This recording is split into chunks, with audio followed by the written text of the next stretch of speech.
Over the weekend, a monstrous tornado struck the state of Kentucky in the United States, a tornado that was perhaps the deadliest in Kentucky's history. The images that have emerged are heartbreaking. The tornado destroyed everything that stood in its way. 200 miles of land has been devastated, hundreds of homes destroyed, 80 people have died, and thousands have been displaced. Condolences are pouring in from all over the world.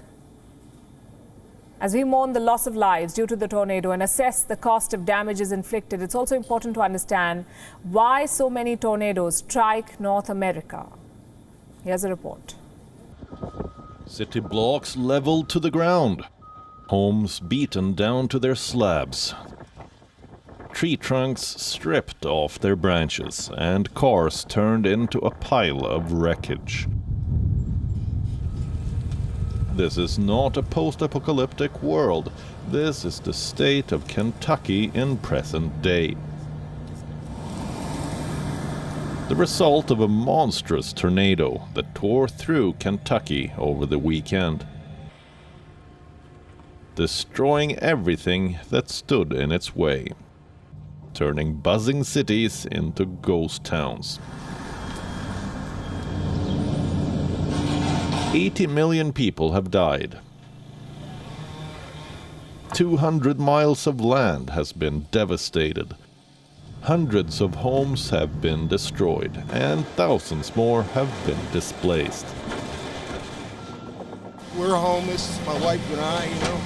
I was just trying to get clothes and important mementos, But I lost everything.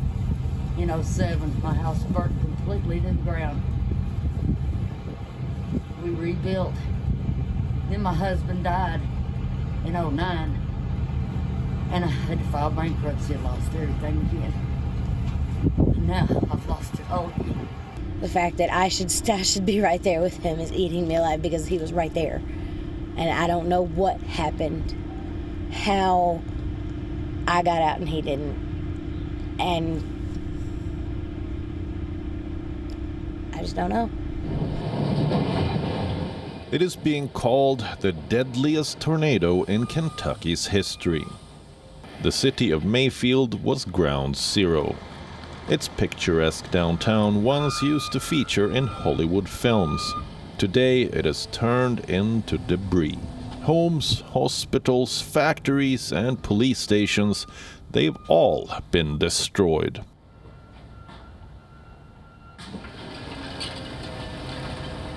These satellite images tell you the story. They give an overview of the scale of devastation, what was and what remains.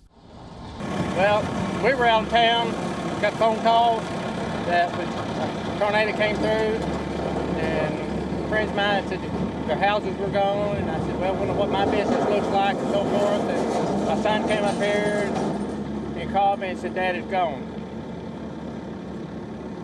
I couldn't believe it. The tornado is said to have struck like a big bomb. It first hit Mayfield, moved northeast to Benton, followed by Princeton, Beaver Dam, and eventually Breckinridge County. Its path, as the map shows, stretched more than 220 miles. Almost everything that stood in its way has been reduced to matchsticks. And Kentucky is the only state suffering. At least 24 tornadoes hit other American states around the same time: Tennessee, Arkansas, Missouri, and Illinois. They're reeling with the aftermath of this catastrophe. In Illinois, it destroyed an Amazon warehouse located in the quaint town of Edwardsville. The facility was completely destroyed. 6 workers present at the site were also killed. Condolences are pouring in from all over the world, even from unexpected quarters. Like Russia, President Vladimir Putin has expressed his condolences to Joe Biden. He has said that Moscow shares the grief of those who lost their friends and family in the disaster. A disaster that is unprecedented in scale, but not so much in occurrence. Tornadoes are a regular affair in North America. Each year, it gets around 4 times as many twisters as the rest of the world combined. Why? Because of its geography. Tornadoes mostly form over warm ocean waters. The Gulf of Mexico off America's eastern coast is perhaps the warmest body of water on Earth at its latitude. When the warm air rises off the Gulf, it crawls into America's north, where it meets air blowing west out of the Rocky Mountains. When the two winds come together, they create a vortex of wind that spans horizontally. A vortex that scientists call a tornado. Bureau Report, WION, World is One. WION is now available in your country. Download the app now and get all the news on the move.